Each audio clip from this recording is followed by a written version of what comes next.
Fire. It started with a knock on Destiny's door. On a rainy night, in a dim-lit alley behind a bustling textile district, 22-year-old seamstress Sara, hands stained with threads and fabric scraps, paused mid-stitch when a soft cry drifted through the damp air. She followed the sound, and found them. Two newborn twins, barely alive, abandoned in a torn blanket beneath a flickering streetlight, their tiny chests rising and falling weakly. Sara froze. Her heart pounded. Every logical thought fled. She stretched out trembling hands, scooped them up, held them close, and whispered, "You're safe, you're with me." What began as a late-night shift turned into a life-changing moment. Sara had nothing to spare: a cramped one-room apartment, a rickety sewing machine, and barely enough income to feed herself. But as she gazed at the babies' fragile faces, something deeper awakened. She named them Lena and Carlos. For the first few months, sleepless nights melted into long sewing hours as she stitched dresses by day and cradled the twins by night. Money was tight. Sometimes she skipped meals. Sometimes she cried quietly in the bathroom, overwhelmed. Yet each time Lena or Carlos reached a little hand toward her, or murmured a soft coo, Sara's resolve hardened: they would be safe. They would be loved. As years rolled on, the twins grew, Lena with curious eyes wide as new moons, Carlos with a shy smile and gentle laughter. Their laughter filled the tiny apartment, their drawings decorated the peeling walls, and their hugs chased away Sara's loneliness. Though Sara often doubted herself, "Am I enough?" the twins never wavered in their love.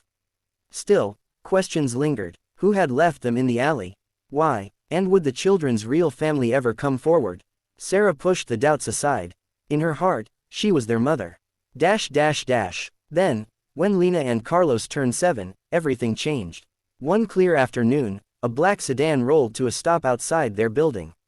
A man stepped out, sharply dressed, tall, and carrying the air of someone used to power.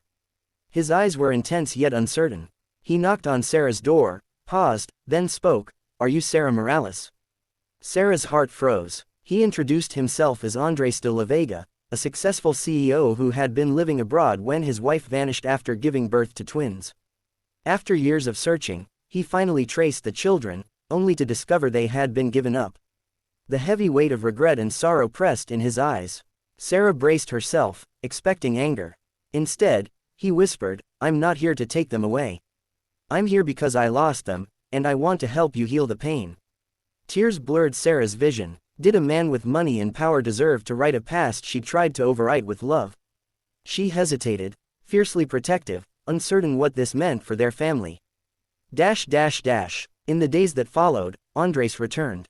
He spent time quietly in the background, helping pay for Lena's school uniform, fixing the leaky roof of their apartment building, buying new books for the twins.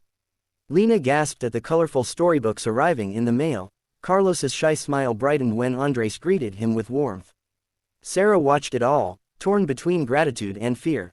The real challenge came when Andres brought paperwork, adoption documents, legal procedures, offering to take Lena and Carlos into his home, his wealth, his world.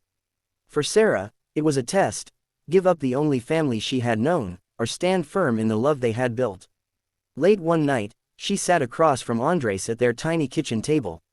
The twins slept upstairs. Andres spoke softly, voice heavy with sincerity, "I never stopped looking for them. But I also never stopped hoping they found a home." Sara looked at his kind eyes and then at their twins, fluttering peacefully above.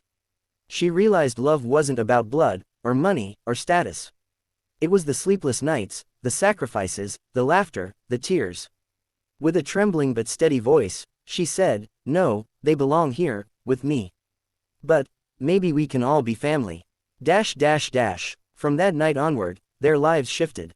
Andres didn't adopt Lena and Carlos, not in the legal sense. Instead, he joined them. He became the gentle presence at bedtime, the firm but fair guide at school events. Sara, once alone, now had support. The twins, once abandoned, now had two adults holding them, with love and with commitment.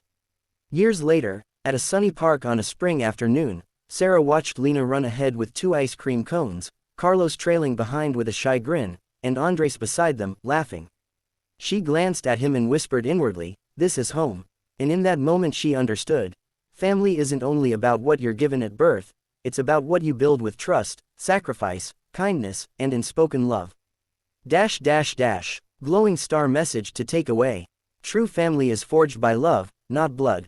Kindness can transform lives. And sometimes, when you least expect it, when you only have threads and hope, you build something stronger than fate ever intended. If you like, I can write a version with dialogue, or a slightly darker, more dramatic emotional arc to give the story more intensity.